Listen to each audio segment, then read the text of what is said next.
사도행전 12장 1절부터 12절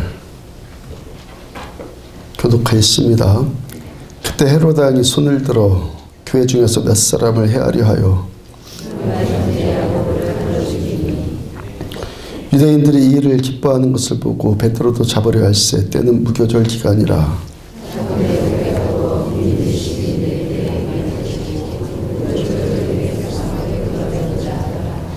이에 베드로는 옥에 갇혔고 교회는 그를 위하여 간절히 하나님께 기도하더라.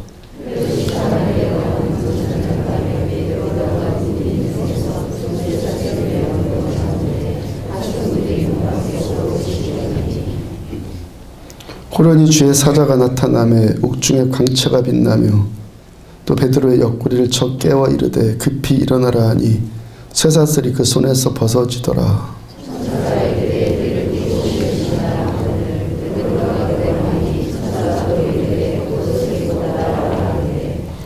베드로가 나와서 따라갈새 천사가 하는 것이 생시인 줄 알지 못하고 환상을 보는가 하니라.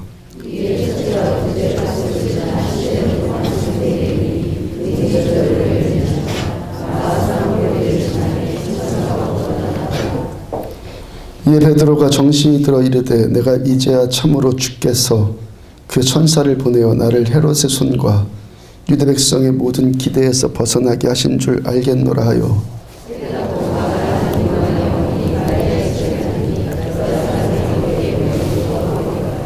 아멘. 어떻게 해야 응답받을까? 라는 제목으로 사도행전 127번째 말씀 전해드리도록 합니다. 지난주 화요일에 기독교 방송 새롭게 하소서라는 그 프로그램에 나왔던 이야기입니다. 헤비메탈 그룹, 제가 중고등학교 때, 대학 때 나왔던 그 헤비메탈 그룹 가운데 백두산 기억하시면 백두산. 그 백두산의 리더인 유현상 씨와 또 1982년에 아시안 게임 때 3관왕을 차지해서 아시아의 인어로 불렸던 그 최윤희 부부, 두 사람이 부부더라고요. 이 부부가 간증한 내용이에요. 이 두 사람이 1991년에 경기도의 한 절에서 비밀 결혼식 올렸어요. 반대가 심해서 비밀로 결혼식을 둘이 올린 거예요. 최윤희 씨는 독실한 불교 집안에서 자랐습니다. 최윤희 씨의 어머니는 수영선수인 딸에게 싱그랩을 세우라고 하면서 부적 태운 물을 마시게 할 정도로 불심이 깊었던 사람이에요. 또 그 딸 최윤희 씨도 새벽 예불 단상에다가 올릴 약수를 직접 준비할 정도로 남다른 불교 신자였다고 합니다. 결혼한 후에 두 자녀 낳았고 미국으로 건너가서 아이들 유학 뒷바라지를 했어요. 그랬던 그녀가 어느 날 성경을 펼쳤다가 하나님을 뜨겁게 만났다 해요. 아이들과 함께 미국에 가서 엄마 혼자 유학 뒷바라지 하는 생활 쉬었겠습니까? 어느 날 차 타고 오는 길에 라디오에서 이 세상에서 가장 많이 팔린 책이 성경이다 라는 소리가 들려왔다고 그래요. 성경에 뭐가 적혀 있길래 그런가 한 생각 들었다고 그래요. 집에 와서 성경 펼쳐봤더니 말씀 한 구절 한 구절들이 눈에 쏙쏙 들어오더라는 거예요. 엄마도 부모님도 가르쳐주지 않았던 그 진리로 성경 안이 가득 차 있더라는 거예요. 바로 두 아이를 데리고 동네 교회로 갔어요. 그 찬양을 듣는 순간에 그렇게 눈물이 날 수가 없다는 거예요. 하나님 만나고 나서 가장 후회되는 일이 있었다고 그래요. 후회. 내가 왜 이제서야 하나님을 알았을까? 그게 가장 후회되었다는 거예요. 아침에 눈 뜨자마자 제일 먼저 성경 읽고 새벽 기도로 하루를 연다고 합니다. 그 다음에 그 남편 백두산의 리더인 유현상 씨에 대한 이야기. 백두산이라고 하면은 전설적인 락그룹입니다. 또 그들이 펼치는 음악 세계를 보면은 마귀적인 요소가, 사탄 숭배적인 요소가 다분하거든요. 이들이 아내와 아이들을, 이 사람이 아내와 아이들을 미국에 보내놓고 밤마다 가위 눌려요. 밤마다 가위 눌리고 악몽에 시달립니다. 대부분 기러기 아빠들의 생활이 그렇다고 하지 않습니까? 아내와 아이들 미국에 보내놓고 아이들 학비 또 생활비 책임져야 되고 힘들고 외로운 시간을 보내는 동안에 아주 극도로 버거웠다고, 현실이 극도로 힘들었다는 거예요. 그러니까 잠 못 이루고 힘들어하다가 지푸라기로도 잡는 심정 갖고 집 앞에 교회를 찾아갔어요. 그렇게 해서 하나님을 처음 만난 거예요. 세례받기 전날에 그 운영하던 라이브 카페에 무속인들이 연이어 찾아와서 여기 터가 안 좋아서 당신 좀 힘들다고, 그러니까 새로운 터를 점지해 줄 테니까 다른 곳으로 옮기자 그래요. 야, 내가 하나님 자녀가 되려고 하니까 이렇게도 방해를 받는구나, 그런 생각 들었다고 그래요. 그렇지만 앞일을 다 하나님께 맡기기로 결정을 했고, 그리고 기적적인 평강이 임하더라는 거예요. 그동안 골치 아팠던 라이브 카페도 처분하게 되었고, 그 이후로 방송과 공연이 줄줄이 잡히면서 형통함이 오더라는 거예요. 하나님 이야기로 이 사람이 곡을 쓰려고 그래요. 저 겉으로는 그렇게 해도 그 내면색으로는 하나님 이야기를 담으려고 하니까 세상 모든 만물에서 하나님의 영성이 느껴지더라는 거예요. 이제 이 두 사람과 반대된 이야기예요. 제가 인터넷상에서 요즘 사람들이 자주 읽는 베스트셀러를 한번 찾아봤어요. 베스트셀러 찾아보니까 침대 위의 신, 교회 서적 말고 세상 사람들이 보는 베스트셀러요. 침대 위의 신이라는 제목의 책이 있었어요. 그 내용이 침실을 훔쳐보는 신은 없으니까 마음껏 쾌락을 즐겨라, 그런 내용이에요. 종교가 뭐냐? 사람들에게 금기시하는 것들이, 종교에서 사람들에게 금기시하는 것들이 사람들의 자유를 억압하는 사기라는 거예요. 사기. 제가 왜 이 책에 눈길이 갔냐면은 그 책의 저자인 데릴 레이라는 사람 때문에, 저자인 레이라는 사람 때문에. 이 사람이 근본주의적인 기독교 집안에서 태어났고 거기서 평생 자랐어요. 근본주의적인 기독교 집안이라는 것은 철저하게 기독교 집안이란 말이에요. 거기다가 목사가 되기 위해서 감리교 신학대학원까지 졸업했고요. 석사학위까지 받았어요. 14년 동안 여러 개신교 교파의 목사들, 또 기타 성직자들, 소수의 카톨릭 사제들, 수녀들, 군목들을 14년 동안이나 교육시킨 일을 했어요.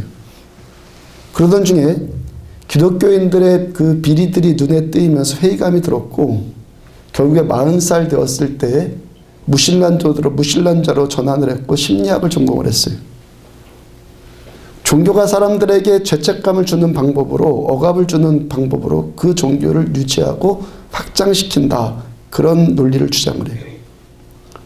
책 곳곳에다가 기독교에 대한 비하 발언을 일삼았고 예수님 모독하는 말을 서슴지 않습니다.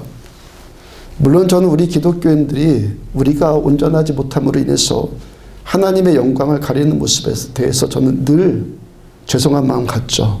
우리들은 늘 죄송한 마음 가지십시오. 근데 그때 당시 그 저자도 기독교는 아니었어요. 그도 교회 다닌 사람이었잖아요. 그 다음에 무신론자로 전환해서 쾌락주의자가 될 만큼 타락하지 않았습니까?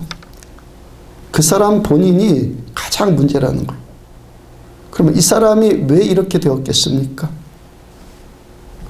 왜 철저한 기독교 집안에서 자랐고 신학까지 했고 목사 수업까지 받았고 여러 종교인들을 가르쳤던 사람이 기독교를 대적하는 배교자가 되었느냐는 거예요. 또 반대로 사탄 음악했고 무속신앙에 붙들려 있었던 유현상 씨나 또 독실한 불교 신자였던 최윤희 씨는 세상 모든 만물에서 하나님의 영성이 느껴진다고 하잖아요. 왜 그렇게 되었어요? 무엇이 여러분들 정답이라고 생각합니까? 만남이요. 한쪽은 불교 신자일지라도 하나님 만나니까 기독교인 되었어요. 또 한쪽은 모태로부터 교회 다녔고 신학까지 했는데도 하나님 만나지 못하니까 하나님의 원수가 되더라는 거예요. 여러분, 우리가 이런 류에 속지 말아야 될 것이 있어요. 내가 전에 교회 다녔던 사람인데 이런 이유로 교회의 환멸을 느꼈고 그러므로 교회는 하나님도 없고 교회는 잘못되었다 하는 사람들 있잖아. 그리고 막 책 쓰는 사람들.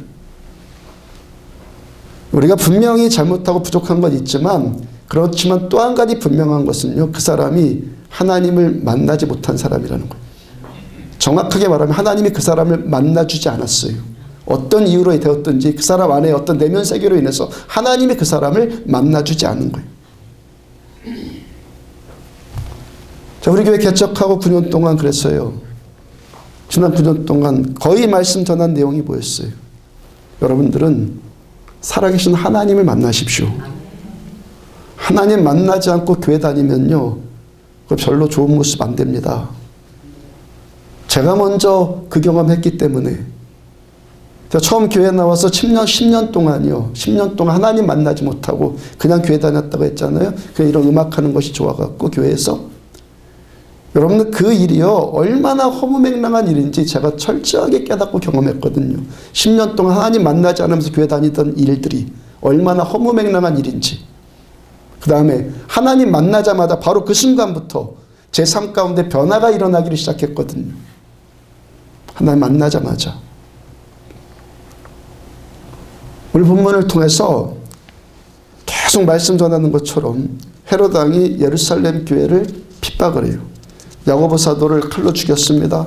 그리고 그 다음에 예수님의 제자들이 사도 요한만 제외하고 다 죽었죠. 순교당했죠. 3절을 보면은 헤롯이 야고보를 죽이고 나니까 유대인들이 막 기뻐합니다. 헤롯이 생각합니다. 야, 내가 베드로까지 죽이면은 정치적 입지가 정말 굳어지겠구나. 좋아질 것 같아. 베드로까지 잡았어요. 베드로까지 감옥에 갇히니까 예루살렘 교회가 지금 어떻게 되었습니까? 두 수장이거든요. 야고보와 베드로.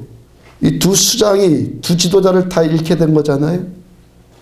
지금껏 잘 가던 배가, 그 배가 좌초될 만큼 교회에 큰 위기가 닥친 거예요.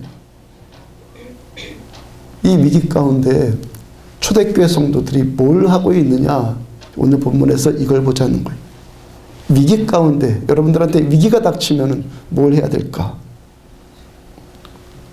오늘 보면 5절을 보면은 5절 함께 있습니다. 5절 다 같이 5절이요. 시작. 이에 베드로는 옥에 갇혔고 교회는 그를 위하여 간절히 하나님께 기도하더라. 이 한 문장의 말씀인데요. 여기 아주 굉장히 큰 메시지들이, 여러 메시지들이 지금 담겨 있어요. 오늘 하나만 보자는 거예요. 오늘 본문의 이 예루살렘 교회 성도들은 베드로를 구해내기 위해서 회의를 열지 않았어요. 탄원서를 작성해서 헤롯 왕에게 제출하자 그런 것 하지 않았어요. 당시 그리스도인들의 숫자가 수천 명이었거든요. 거의 10,000명 이상이었을 거예요. 그리스도인들이 폭발적으로 부흥했잖아요. 그들 중에 분명히 정치적 역량이 있는 사람 있지 않았겠습니까? 헤롯하고 친분 있는 사람 있었을 거라고요. 근데 이들은 그 사람들을 동원해서 서명운동 같은 것도 하지 않았고 영향력 있는 누군가를 찾아가고 그런 것도 안 했어요. 또 성도들에게 돈 걷어갖고 헤롯을 매수하거나 그런 건 안 했어요. 만약에 그런 방법을 썼다면은요, 그런 방법을 썼다면 95% 이상은 성공했을 거예요. 왜요? 헤롯은 그런 거 좋아하는 사람이니까. 그런 거 좋아하는 사람이니까 그렇게 했으면 성공했을 거라고요. 저기 인터넷으로는 기독교 신문들이 있다고 말씀드리잖아요. 최근에 지난주에 뉴스앤넷이라는 그 신문에 실린 기사예요. 지금 미국에 있는 많은 미국 전역이라고 표현되어 있더라고요. 전역의 많은 교회들이 전도의 방법으로 어떤 방법을 택했냐면은 맥주 전도법. 그 대표적인 사례로 든 것이 텍사스의 포트워스에 소재한 피라이스 목사님이 담임하는 갈보리 루터 교회라고 그래요. 그 교회에서는요, 소위 맥주집 교회가 운영되어 있다고 그래요. 그 모임에서 30-40명의 사람들이 맥주집에서 맥주와 피자를 먹으면서 성경 읽기를 하고 친교를 나눈다고 그래요. 그 다음에 그 교단에서는, 그 루터 교단에서는, 갈보리 루터 교단에서 맥주집 교회를 공인된 예배 공동체로 인정을 해줬다고 그래요. 교단 전체에서. 2014년에는, 내년도에는 달라스와 포스워드 전 지역으로 맥주집 교회를 확대시킬 계획을 갖고 있다고 그래요. 그 다음에 오레곤주의 포틀랜드 제일그리스도교에서는 교회 건물이나 교회 건물 안에서 교회 건물 안에서 매월 한 번씩 맥주와 찬송의 밤을 개최해요. 찬송과 맥주의 밤. 신자들이 다 같이 모여서 찬송 부르고 담소를 나누고 맥주를 마시는 거예요. 어떤 사람들에게는 맥주 대신 시가를 권하기도 하고, 오하이오주 성 토마스 루터 교회에서는 그 모임을 스모킹 성경 공부 모임이라고 명명했어요. 스모킹 성경 공부. 그 남자들이 하나님 말씀 공부하면서 담배를 피우는 거예요. 자, 이런 일 행하는 취지를 모르는 바 아니죠. 완전 정신이 헷가닥 돌아갔고 그랬겠습니까? 뭔가를 하고 싶으니까 그렇게 했겠죠. 이런 사람들까지 우리가 교회에서 수용하자. 그렇게 일단 발들여 놓게 하고 성경 가르쳐서 믿게 하자.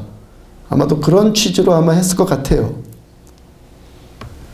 제가 그 기사를 읽고 나서 가장 먼저 생각난 것이 우리나라에 처음 기독교가 들어왔을 때, 100년 전에 우리나라에 처음 기독교 들어왔을 때 그때 생각이 났어요.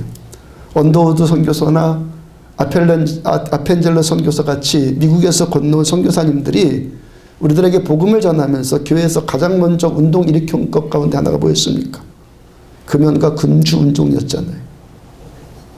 금연과 금주 운동. 자, 술, 담배를 뭐 하자 말자 그것 자체 따지는 것 아니에요. 문제를 돌파하려고 하는 해결 방법, 그 문제를 지금 말하는 거예요. 전혀 사람의 방법으로, 전혀 사람만 눈치 보면서 지금 그 방법 쓰고 있잖아요. 물론 미국에 있는 모든 교회가 다 그렇다는 것 아닐 거예요. 하여튼 그런 몇몇 교회들이 지금 교회의 위기를 극복하는 방법으로 그런 거꾸로의 방법을 쓰는데 그게 좀 되고 있으니까 지금 그게 전역으로 확장되고 있다는 것이겠죠. 그런데 과연 거기에 하나님이 계실까? 하나님이 임재하실까? 제가 그걸 물어보는 거예요. 초대교회 성도들 어떻게 합니까? 우리 어떻게 해야 됩니까? 어떻게 우리가 베드로를 구해낼까 하면서 회의 열지 않았어요. 인터넷 이용해서 여론 조성하지 않았어요. 세미나 개최하지 않았어요. 모금하지 않았어요. 어떤 관리를 돈으로 매수하거나 누구를 찾아가거나 그러지 않았어요. 그 대신 뭐 했습니까? 뭐 했습니까? 기도. 예, 베드로는 옥에 갇혔고 교회는 그를 위하여 간절히 하나님께 기도하더라. 기도가 뭡니까? 그럼 기도가 뭐예요? 기도는 하나님과 나와의 대화이다. 또는 하나님과 친밀한 관계를 누리는 거다. 그런 이야기들을 자주 들었을 거예요. 다 맞는 이야기예요. 그런데 가장 기본적인 기도에 관한 정의는, 가장 기본적인 원초적인 기도에 관한 정의는 요청이에요. 요청. 하나님께 나에게 필요한 뭔가를 구하는 것이고 하나님의 도우심을 요청하는 것이 기도의 원초적인 뜻이에요. 어느 정도 기도 생활 하신 분들이야 뭐 기도가 대화다, 기도가 하나님과의 친밀한 관계다, 이런 말 무슨 뜻인지 알 수도 있겠지만 이제 초신자들이 그게 무슨 뜻인지 어떻게 알겠어요? 말 뜻은 알 수 있어도 그게 어떻게 하는 것인지 알겠습니까? 최소한 10년 이상 기도해야지 그게 뭔 뜻이다 체험이 되는 거거든요. 기도의 기본은요, 요청이에요. 구하는 거예요. 마태복음 7장 7절 보면은 예수님께서 직접 기도에 대해서 가르쳐 주시면서 뭘 말씀하셨습니까? 구하라, 찾아라, 두드려라. 기도는요, 기본적으로 구하고 찾고 두드리는 거예요. 언제까지 구하고 언제까지 요청합니까? 언제까지 하라고요? 들어주실 때까지, 될 때까지. 가장 잘하는 기도는요, 끝까지 하는 거예요. 끝까지. 때로는 금식까지 하면서요, 하나님 이 기도 들어주시지 않으면요, 저 굶어 죽을래요. 그런 절박한 마음 갖고 하는 것이 기도라고요. 누가복음 11장 9절 보면은 구하고 찾고 두드리라, 이 마태복음에서 하셨던 말씀이 다시 한번 그대로 나와요. 그리고 이 말씀 직전에 주님께서 무슨 말씀하시냐면은 여행 중에 친구 찾아온 사람이 예를 들죠.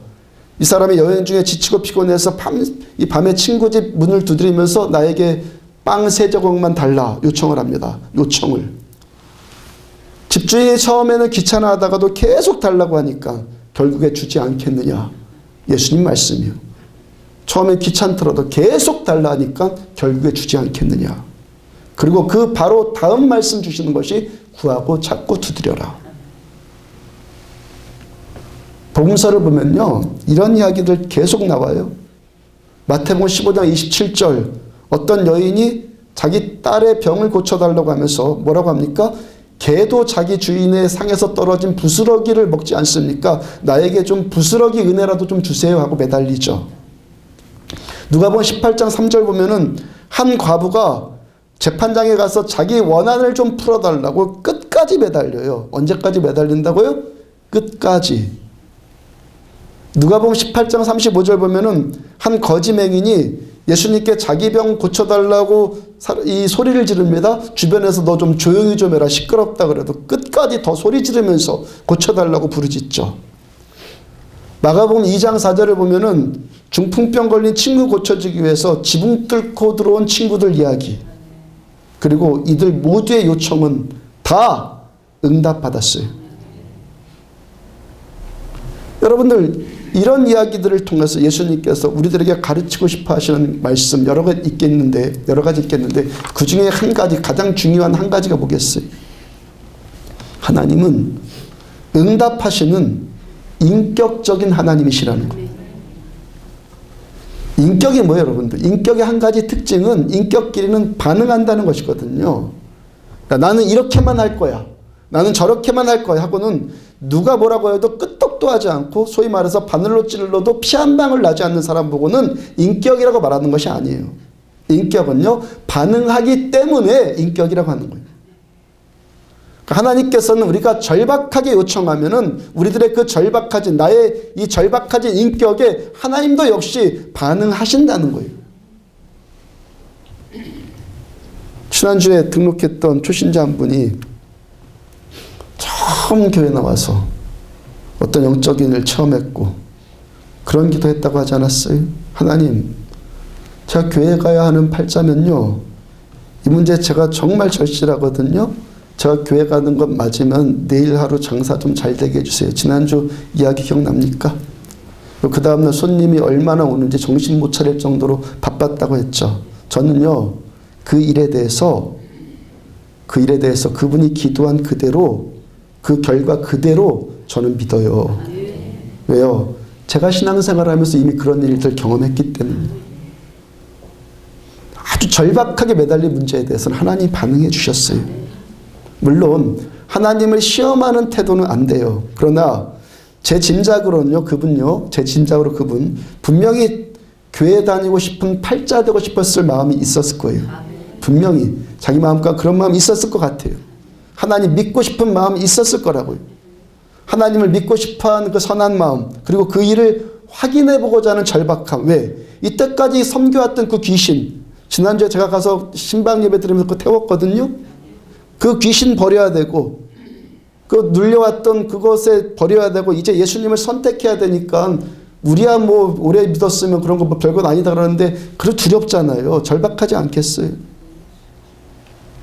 그 초신자의 순수함에 하나님 응답해 주셨다는 거예요. 하나님은요, 인격에 반응해 주시는 분이에요. 인격에 반응하신단 말이에요. 하나님의 모략이라는 기독교 고전과 같은 탁월한 책이 있어요. 그 책의 저자가 달라스 윌라드입니다.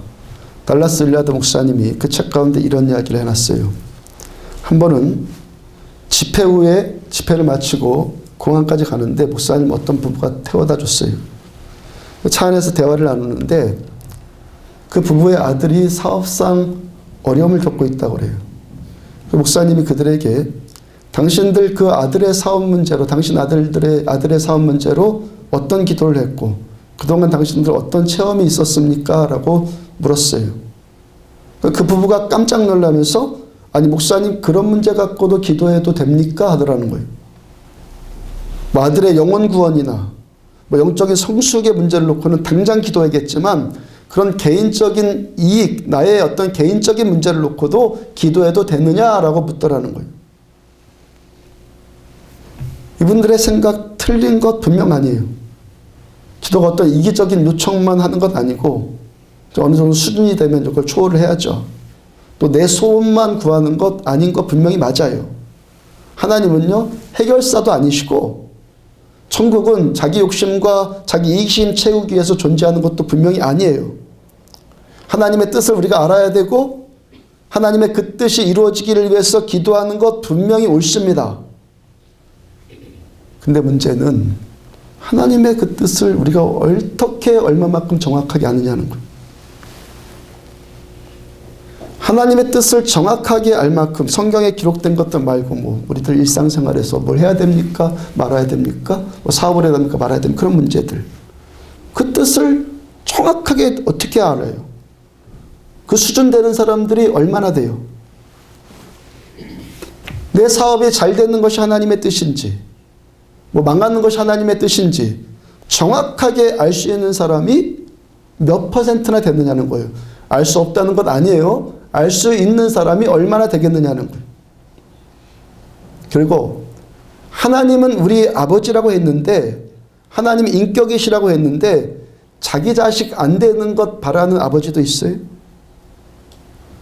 여러분 하나님께서는 우리가 그렇게 고상한 자들 아니라는 것을 이미 다 알고 계세요. 로마서에서 말씀하시죠. 로마서 5장에서 너희가 원수 되었을 때 연약할 때 죄인이었을 때 내가 너희를 구원했다. 우리가 고상한 자 아니라는 것 하나님은 이미 다 알고 계세요. 근데 예수 믿는 많은 사람들이 하나님은 우리가 고상하지 않다는 거 알고 계시는데 우리 사람들이요 자기 분에 넘치게 고상하려고 그래요. 자기 분에 넘치게. 이들이요 자기 이익과는 거리가 먼 문제들, 내 이익의 문제와는 좀 거리가 멀고 그렇지만 훌륭한 일들. 근데 사실상 정말 보면은 별로 관심도 없고 자기가 별로 알지도 못하고 그런 문제를 놓고 기도해야 된다는 강박관념을 갖고 있어요. 그런 모습에 대해서 달라스 윌라드가 이렇게 표현을 했어요. 나에게 전혀 중요하지 않은, 현실적으로 별로 나의 피부로 안 느껴지는, 나에게 전혀 중요하지도 않는 훌륭한 일에 대해서 기도하려고 애쓸 때 그 사람에게서 기도는 죽는다 그랬어요. 내 피부로 느껴지지 않는 그렇지만 훌륭한 어떤 일, 그것 갖고 기도하려고 막 애쓸 때 그 사람에게서 기도가 죽더라는 거예요. 지난주 목요일 날 수능 보는 자녀들을 위해서 기도하지 않았습니까? 어떤 사람들은 그런 말이에요. 자기가 공부한 만큼 점수 없는 것이지 뭐 그런 문제로 다 기도하는가. 맞는 말이에요. 맞는 말인데 한번 냉철하게 한번 생각해 보자고요.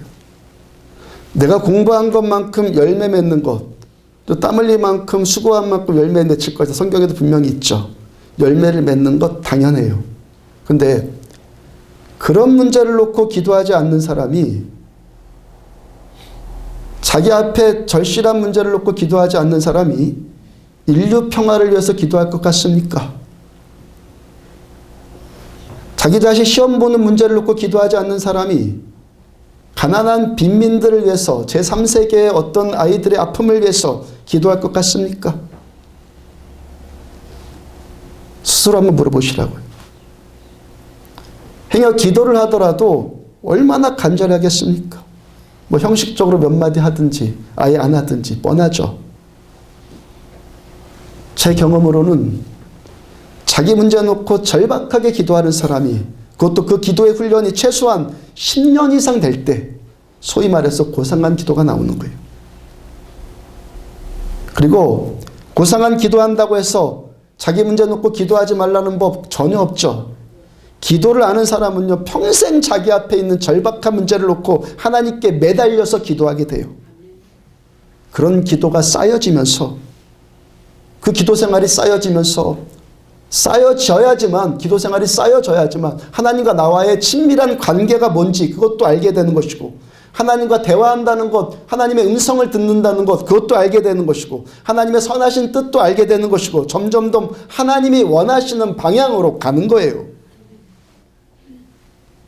처음에는 자기 피로만을 위해서 요청했던 사람이 기도가 점점 성숙해지면서 하나님의 뜻을 이루는 자로 자라간단 말이에요. 그러므로 구하고 찾고 두드리는데 언제까지 합니까? 한번 시작했으면 끝장 볼 때까지 하십시오. 금식이라도 하면서 하나님께 생떼 쓰다시피 요청하세요. 그런 거 갖고 비판하지 말고 하는 게 훨씬 나아요. 고상한 척 위선 떨지 말고 기도하지 않아도 되는 이유를 막 만들어내는 것보다요, 생떼 쓰면서까지 하나님께 기도하는 것이 100만 배, 1000만 배 나은 거예요. 기도하지 않아도 되는 이유들 만들어내지 말고 차라리 생떼 쓰면서 하나님께 매달리는 것이 1000만 배 낫다고요. 왜요? 하나님은 인격이시기 때문에. 5절을 다시 보면 이에 베드로는 옥에 갇혔고 교회는 그를 위하여 간절히 하나님께 기도하더라. 예루살렘 교회 성도들이 간절히 기도한 내용이 뭐겠어요?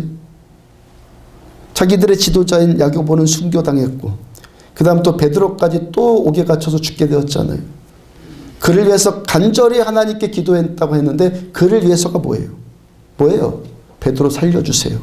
이건 아니겠어요?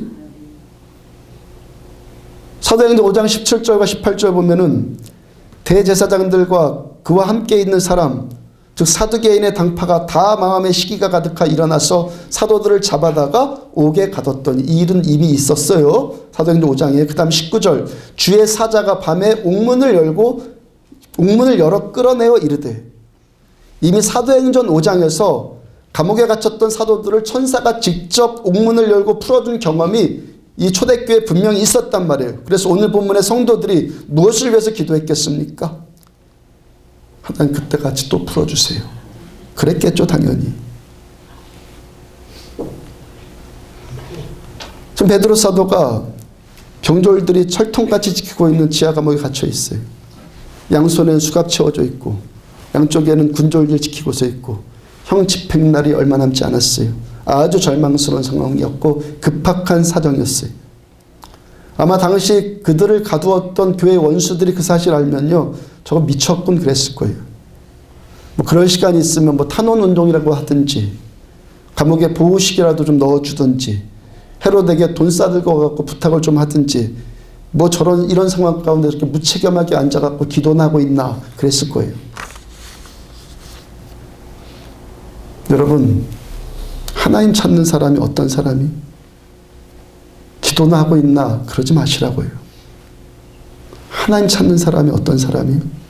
무책임하게 기도부터 하는 사람이에요. 정말로 단순하게 기도의 능력 믿고 하나님께 나아가서 매달리는 사람. 하나님은 인격에 반응하신 분이기 때문에. 베드로 살려주세요 요청했던 예루살렘 성도들의 그 단순한 기도가 어떻게 되었습니까? 그대로 응답됐죠. 6절 이하를 보면은 16명의 군존들이 감옥을 지키고 있어요. 6절 후반부, 베드로가 두 군인 틈에서 두 쇠사슬에 매어 누워 자는데 베드로 양옆에 군졸들이 한 명씩 붙어서 함께 수갑을 차고 있어요. 또 옥문 밖에 또 군졸들이 지키고 있습니다. 그렇게 개미새끼 한 마리 빠져나갈 수 없을 정도로 철동같이 지금 지키고 있어요. 아마도 사도행전 5장에서 그렇게 풀려는 그 사건 때문에 이렇게 지키는 것 같아요. 그럼 7절, 그때 호련히 주의 사자가 나타나고 감옥에 광채가 비치죠. 잠들어 있는 베드로를 천사가 깨우니까 베드로의 손목에서 수갑이 풀려요.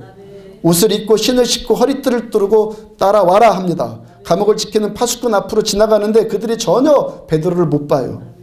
철문이 저절로 열려요. 베드로 지금 내가 지금 꿈꾸고 있는가 생각을 해요. 천사 떠나가고 베드로가 정신 차리고 보니까 이 모든 것이 다 현실이에요. 그대로 응답되었어요. 어떤 교회에 40세 넘은 한 주부 있었습니다. 결혼해서 아기 낳았는데 기형아 낳았어요. 너무 기가 막히고 그래서 쉬쉬하고 있으면서 별의별 검사를 다 해봤는데 원인을 알 수가 없어요. 결국 아이가 죽었습니다. 그걸로 인해서 가정에 어려움이 생겼고 미국으로 이민 갔습니다. 미국에 가서 또 아기를 낳았는데 또 똑같은 아이가 나왔어요. 근데 이 아이는 미국 병원에서 치료를 받았고 죽지는 않았어요.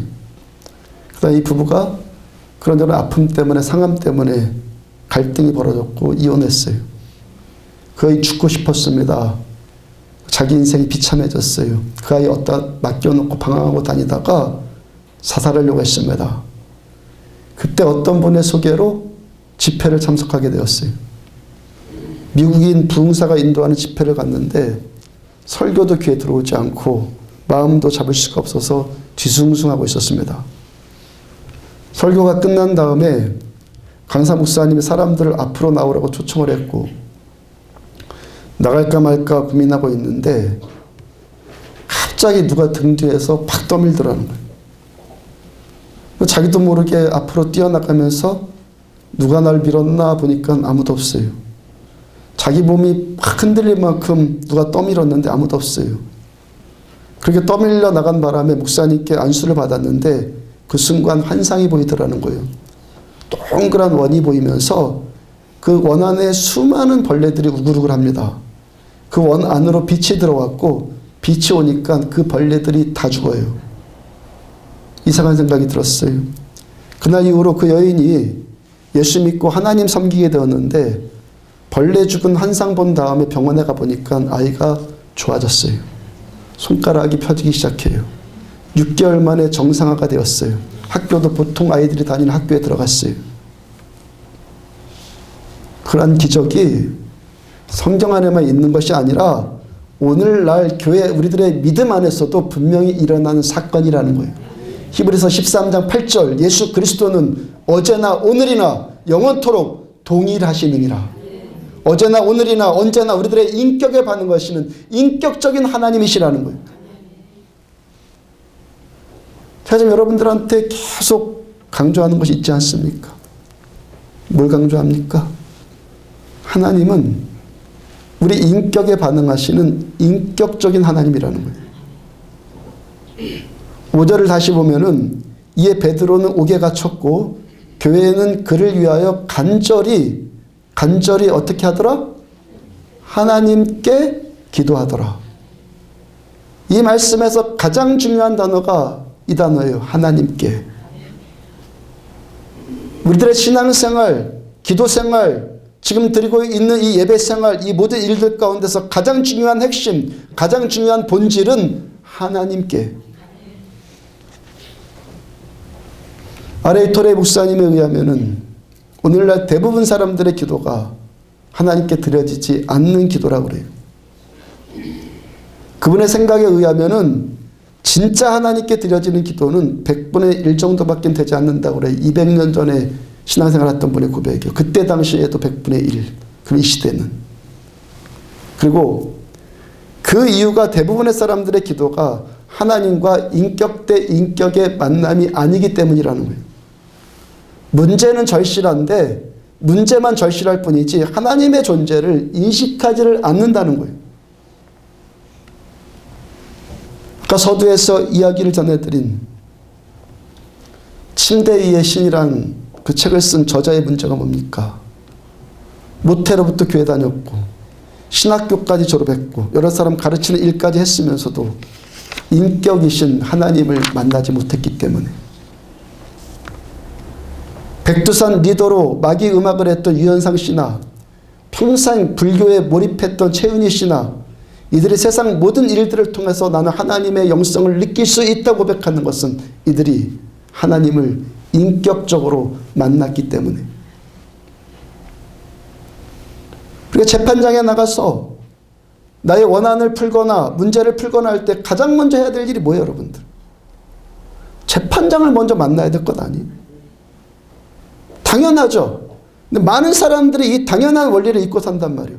예배 드리러 왔으면은 하나님을 만나야 될 것 아니에요?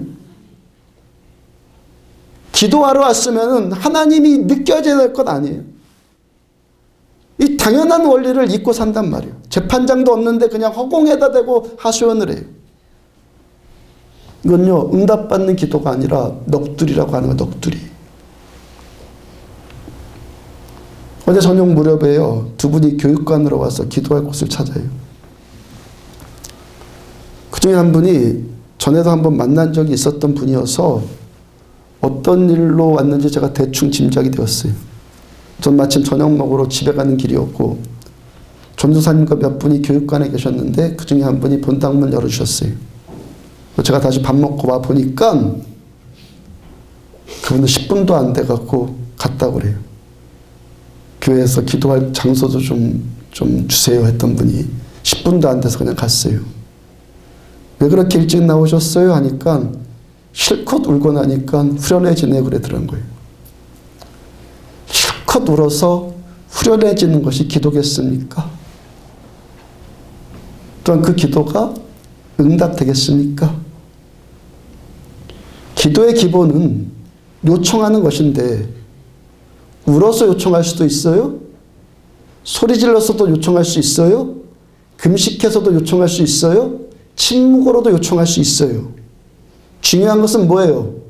내가 요청하는 것을 들어주시는 분이 있어야 될 것 아니에요.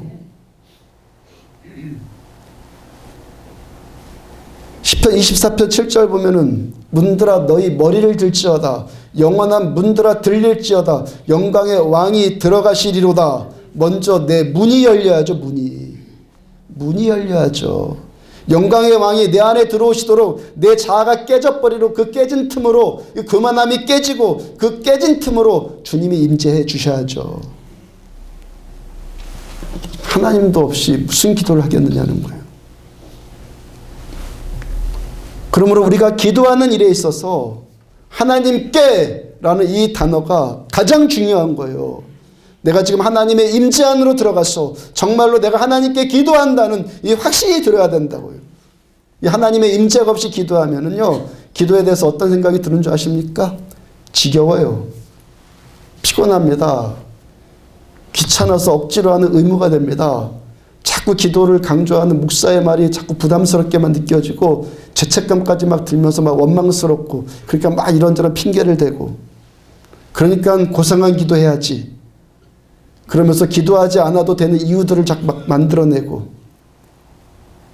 어떤 사람은 또 그래요. 기도가 꼭 그렇게 시간 두고 장소 정해서 하는 건가요? 항상 하는 것 아닌가요? 운전할 때도 장 볼 때도 잠잘 때도 먹을 때도 하는 것 아닌가요? 그렇게 항상 기도할 수 있는 실력 갖추는 것은 그 실력이 되는 것은요. 먼저 정해진 시간과 장소에서 함께 모여서 기도하는 훈련이 충분히 된 사람만이 가능해지는 거예요. 오늘 보면 5절 다시 보면 누가 기도한다고요? 교회가 기도한다. 교회가 같은 장소에서 같은 시간에 같은 무리의 사람들이 모여서 기도했단 말 아니에요?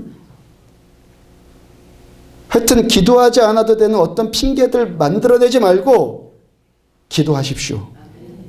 기도하라고요.